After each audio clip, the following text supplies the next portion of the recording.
amigos de Hogar TV? Bienvenidos a Educación Financiera. Yo soy Rudy Borges y de pronto, si ustedes recibieron un dinero extra y no saben en qué invertirlo, hoy tenemos unos consejos para que tengan ustedes idea en dónde y cómo lo pueden invertir.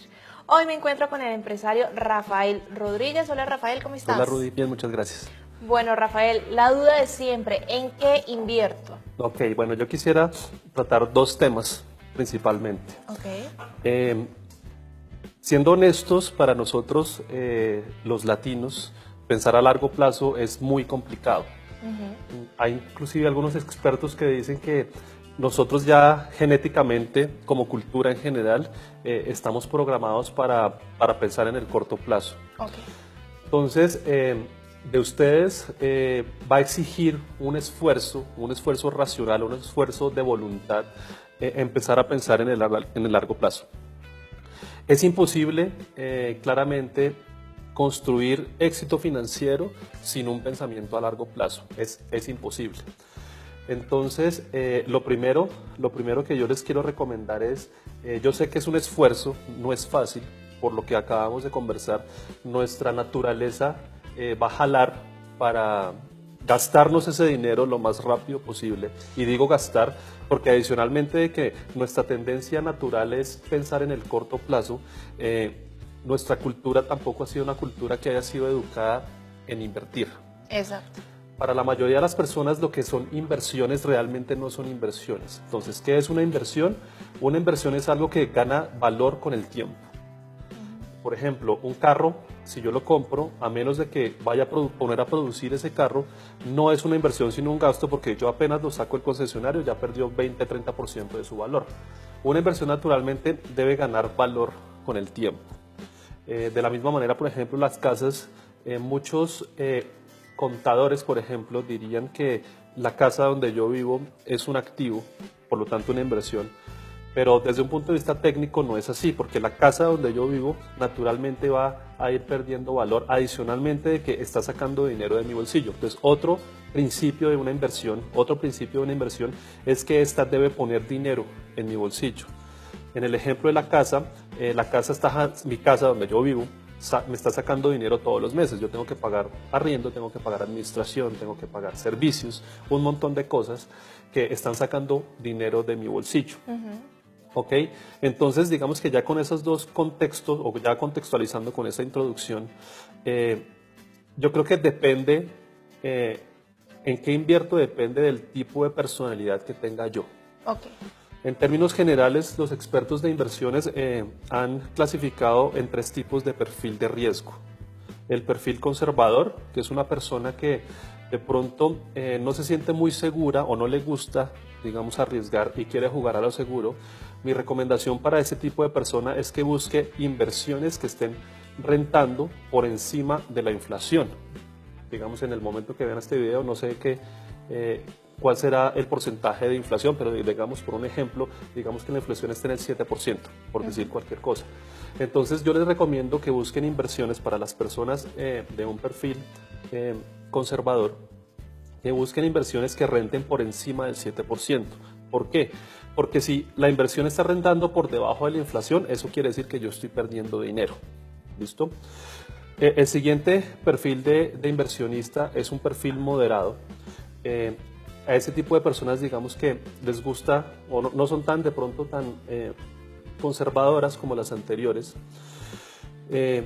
Yo recomiendo que hagan inversiones basándome en el ejemplo de la inflación del 7%, que sean 2 o 3 puntos por encima de la inflación.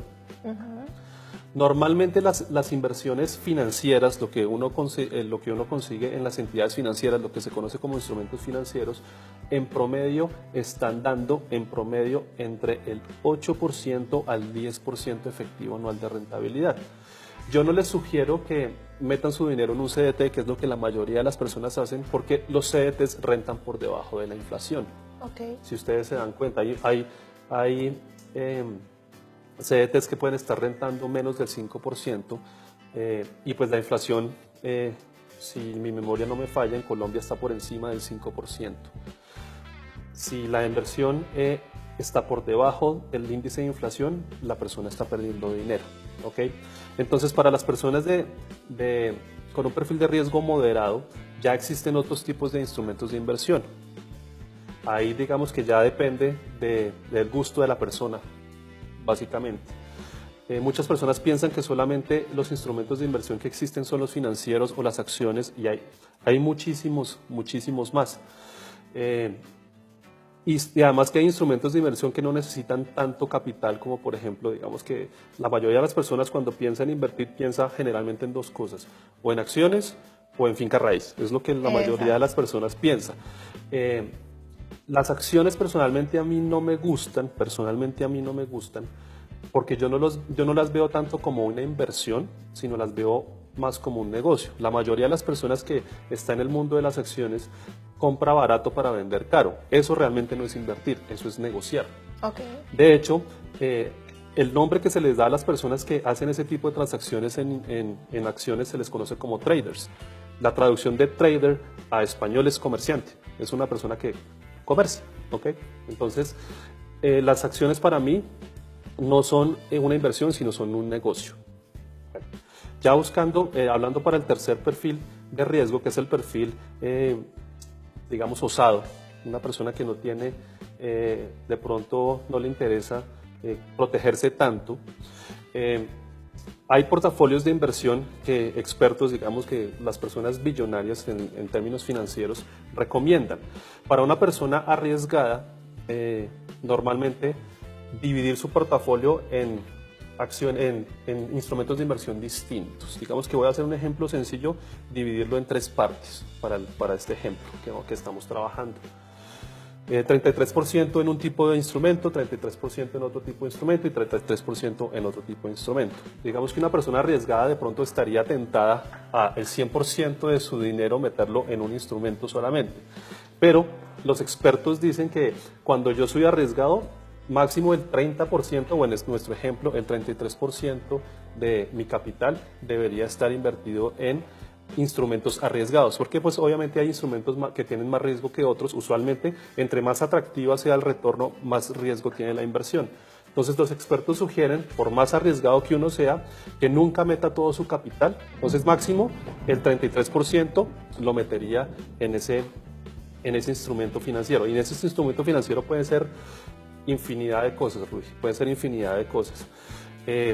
Invertir en un negocio es una inversión. O sea, si yo conozco una persona que tenga un negocio, tenga una idea de negocio, y yo capitalizo a esa persona, o sea, le doy el dinero para que ejecute ese negocio, yo me vuelvo inversionista de ese negocio. Okay. Un negocio, digamos, de cero, yo lo consideraría como una inversión con alto riesgo, porque obviamente también la recompensa es muy buena. Entonces yo le sugeriría a esa persona de ese perfil de inversión arriesgado que máximo el 30-33% de su capital lo meta en ese tipo de negocios o en ese tipo de inversiones. Yo personalmente, como a mí, como Rafael, no me gustan las inversiones financieras porque mi perfil es un poco más arriesgado. Para mí las inversiones financieras dan muy poquito. De pronto, porque eso también pasa, en la medida en que uno va envejeciendo, su perfil se va volviendo cada vez más seguro. Digamos que en la medida en que pasan los años, uno ya piensa más en la seguridad que de pronto en la recompensa. En este momento de mi vida, digamos, todavía soy joven, entonces el tema de la seguridad para mí personalmente no es tan importante, pero no me gustan las inversiones financieras. Por eso yo personalmente me voy más por el lado de los negocios. Tocando algo, por ejemplo, tú hablas de la seguridad. Sí. Hay muchas personas que han perdido la seguridad porque se metieron a los llamados pirámides. ¿Cómo de pronto prevenir eso y saber que el negocio o la inversión es segura? Ok. Bueno, primero yo creo que se trata de tener sentido común, ¿sí? Aunque hay varias personas que dicen que el sentido común es el menor común de los sentidos. La mayoría de las personas hablamos de sentido común, pero no lo utilizamos. Okay. Y también digamos que las personas que están detrás de esas estafas conocen muy bien lo que hablamos al principio.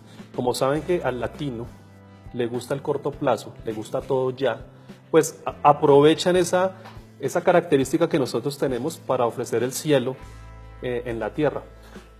En los negocios, digamos, no existen los milagros. todo negocio, toda inversión necesita un proceso natural. También, obviamente, cuando hablamos de inversiones financieras, como yo les comentaba hace un rato, si una inversión financiera normalmente una buena inversión financiera me puede estar dando entre el 8 al 10%, pues si llega una persona diciéndome que yo le invierta la plata y que me va a devolver el 30, 40, 50, 60% en un mes. Ya es para sospechar. Obvio, claro, porque pues cuando uno mira en el mercado, si ese tipo de inversiones con ese tipo de rentabilidad realmente, valga la redundancia, fueran reales, pues todo el mundo lo estaría haciendo. Los bancos los estarían haciendo. De hecho, los bancos serían los primeros que estarían metidos ahí, porque ellos, su principal trabajo es tratar de poner a trabajar todo ese dinero que ellos tienen. Y los principales inversionistas en el mundo son los bancos. Entonces, un banco cuando encontrara un tipo de inversión de esas tan maravillosas, además en un corto tiempo, entonces yo creo que la primera señal serían los rendimientos sobrenaturales. O sea, un rendimiento por encima del 30%, ya yo empezaría a sospechar. La segunda señal de que puede ser una estafa es el tiempo de retorno. Okay. O sea, si a mí me dicen que yo voy a ganarme más del 40% de retorno en menos de un año, 6 meses, porque digamos que una inversión legal, sana, pues tiene un proceso. Es más, yo considero las inversiones, personalmente, yo utilizo las inversiones es para ahorrar el dinero que ya me sobra, no para producir más dinero. Si yo quiero duplicar o triplicar mi dinero, yo lo que hago, Rafael, es hacer un negocio, yo no hago una inversión. Digamos, la tercera señal de alerta que yo pondría es, si yo no tengo que hacer nada, yo sospecharía mucho. O sea, ese cuento de, venga, ponga la plata y usted se queda en su casa cruzada de brazos y al mes le llega, eso yo sospecharía bastante. Especialmente en nuestro país o en nuestra cultura, donde pues las personas que están por fuera de la legalidad están buscando cómo lavar su dinero. De hecho, la mayoría de las pirámides la utilizan personas que quieren lavar el dinero, pues ya sea de, pues obviamente actividades delincuenciales como el narcotráfico, secuestros. Esa es una forma de lavar el dinero. Yo, si generé 1 millón de pesos en un acto delincuencial, le digo a una persona, deme 500,000, yo le devuelvo 1 millón de pesos, porque para esa persona sabe que ese millón no le vale nada hasta que lo lave. Entonces esas personas prefieren ganarse 500,000 pesos, entre comillas, perder 500, que realmente no están perdiendo nada, porque si no lavan ese millón de pesos no pueden utilizar absolutamente nada. Y la persona puede digamos, también tener el riesgo de estar siendo cómplice en una actividad criminal. Así es, Rafael. Bueno, hoy conocimos los perfiles de una persona que invierte y además conocimos también esos tips para de pronto no caer en las trampas de las pirámides. Muy rápidamente mencionemos 3 claves para invertir. Ok, lo primero, lo que conversábamos, uno tiene que pensar como un ajedrecista, o sea, los ajedrecistas piensan a largo plazo, piensan 10, 11, 12, 13, 20 jugadas adelante. Yo cuando invierto no espero tener un retorno en un mes. La segunda clave, uno debe estudiar la inversión antes de meter la plata.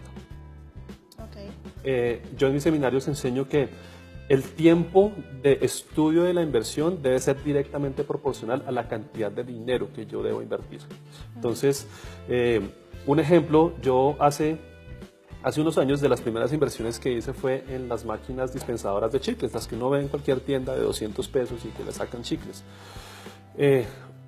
La inversión total, digamos, de una máquina de esas está más o menos entre 300 y 400,000 pesos. No es una inversión grande. Okay. Yo, antes de comprar la primera máquina, inclusive tenía el dinero para comprar 3 o 4 máquinas en ese momento, pero antes de comprar la primera, yo hice un estudio. Primero, busqué dónde se puede poner la máquina, después cuánto vale la máquina, cuánto vale el producto, y durante ese tiempo de estudio, en 2 ocasiones los números me decían que esa inversión no funcionaba. Más o menos fueron 15 días de estudio para tomar la decisión de invertir 300 o 400,000 pesos. Entonces, si yo me tomé más o menos unas 2, 3 semanas para hacer una inversión de 400, 300,000 pesos, ¿cuánto debería yo tomarme para invertir 10, 20, 30 o más millones de pesos? La mayoría de las personas, especialmente en nuestra cultura, como tenemos ese afán de lograr resultados rápido, no se toman el trabajo suficiente de hacer un análisis. De pronto en otro video hablaré un poco, porque también tiene que ver con cómo funciona el cerebro en la neurociencia. De pronto en otro video hablo en profundidad de ese tema. También, digamos, hay una explicación de por qué nosotros funcionamos de esa manera y los peligros de yo tomar una decisión de dinero con emoción, por ejemplo. Entonces, digamos, el segundo punto para recapitular es: hay que estudiar la inversión antes de meter el dinero. La mayoría de la gente mete el dinero y después se da cuenta de cosas. Puede que no sea, digamos que puede que la inversión sea rentable, todo funcione bien, pero de pronto la persona se enfrenta a actividades que no le gustan. Eso es verdad. Por ejemplo, a todo el mundo dice que la finca raíz es el negocio de la vida, pero cuando uno se enfrenta, por ejemplo, dice, me toca lidiar con arreglos locativos, por lo tanto tengo que lidiar con obreros, por lo tanto tengo que lidiar con, si yo quiero arrendar mi inmueble, pues tengo que conseguir una inmobiliaria que sea muy buena, que desde mi experiencia, porque también tenemos finca raíz, desde mi experiencia no hay una inmobiliaria que sea pues que yo le pongo mi inmueble y ya, entonces se me fue el inquilino hoy y mañana ya tengo el reemplazo. Eso no funciona. Hemos tenido a veces inmuebles desocupados más de 6 meses. Entonces, si una persona puso todo su capital o se endeudó para sacar un inmueble para arrendar y por temas de mercado se le demora 6 meses, por ejemplo, o a esa persona no le gusta interactuar con otras personas, entonces ¿quién lo va a mostrar? ¿Quién va a hablar? ¿Quién va a vender, digamos, entre comillas, ese inmueble para que la persona pues tome la decisión de arrendarlo? Toda inversión, digamos, eso de que yo meto la plata y no tengo que hacer nada, desde mi experiencia, eso no existe. Siempre van a haber labores, acciones que la persona tiene que hacer. Entonces, mi sugerencia es, antes de meter la plata, averigüe cuáles son esas acciones que usted tiene que hacer. Por ejemplo, un taxi o un Uber. Usted tiene que lidiar con repuestos, con el conductor, si fue bueno, si no fue bueno, si el conductor le estrelló el carro, si no le estrelló el carro, si lo dejó tirado o no lo dejó tirado. Llamadas a la 1 de la mañana, don Rafael, es que me estrellé, o don Rafael, es que me robaron. 2, 3 de la mañana llamadas, y cada inversión, digamos, tiene sus pros y sus contras, no solamente en términos financieros, sino en esos temas operativos. Entonces, si yo meto la plata y me encuentro una operatividad que a mí no me gusta, que se sale de lo que me hace sentir cómodo, pues esa inversión, en lugar de volverse algo bueno, se vuelve un infierno para la persona.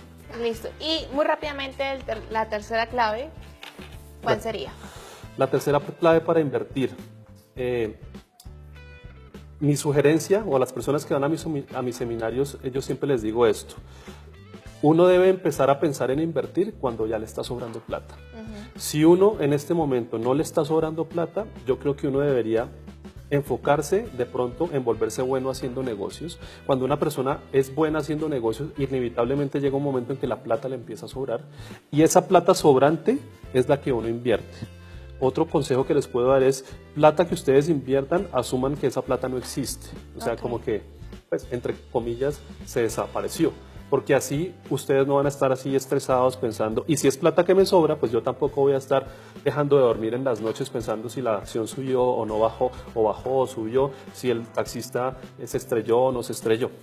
Listo, bueno, estas fueron las 3 claves que nos dio hoy Rafael. Rafael, ¿dónde te pueden contactar los televidentes? Ok, aquí en pantalla encontrarán nuestras redes sociales. Principalmente tenemos Facebook y YouTube. Además, en YouTube tenemos más de 80 videos con entrenamiento gratuito, que espero que disfruten.